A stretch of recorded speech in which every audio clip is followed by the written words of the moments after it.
समंदर में कुछ ठिकाने बेहद खतरनाक होते हैं जहां जहाज बार बार हादसे का शिकार होते हैं। ऐसी जगहों को जहाज़ों की कब्रगाह कहा जाता है, जैसे कैरेबियन सागर में बरमूडा ट्रायंगल, जहां पर कई जहाज रहस्यमयी तरीके से लापता हो गए।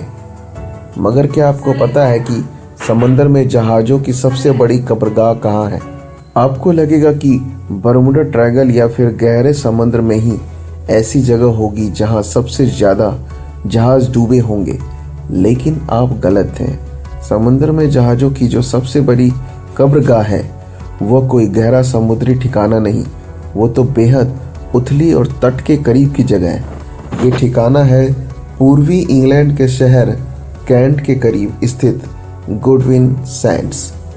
यूरोप के सबसे व्यस्त बंदरगाहों में से एक डोवर के पास है गुडविन सैंड्स।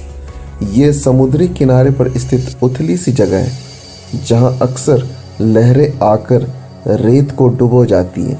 फिर जब लहरें पीछे हटती हैं तो दलदली इलाका समंदर के बीच से झांकता नजर आता है।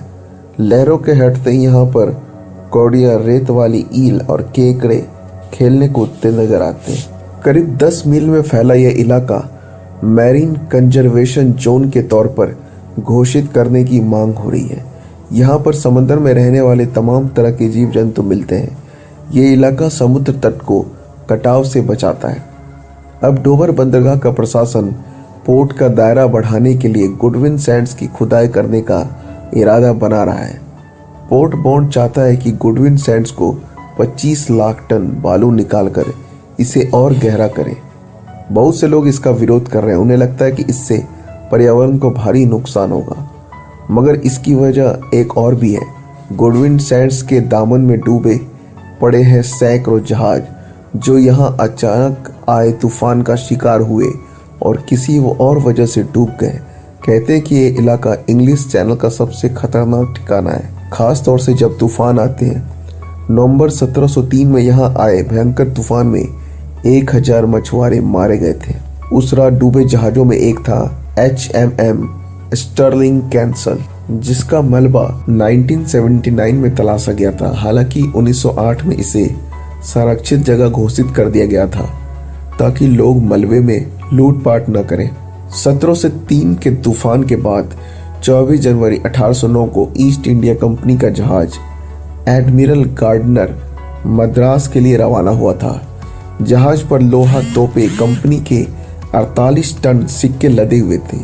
इन सिक्कों को कंपनी के कर्मचारियों को तनख्वाह के तौर पर दिया जाना था। लेकिन जैसे ही जहाज कैंट के तट से रवाना हुआ, तूफानी हवाओं ने जहाज को ऐसे थपेड़े लगाए कि जहाज डूब गया। कहते हैं कि गुडविन सैंड्स के तले में 1000 से ज्यादा जहाज डूबे हुए हैं। कुछ लोग ये आंकड़ा 2000 से भी ऊपर का बताते हैं। जब 1979 में डोवर बंदरगाह के लिए गुडविन सैंड्स की खुदाई की गई थी तो ईस्ट इंडिया कंपनी के जहाज के साथ करीब 10 लाख सिक्के निकाले गए थे।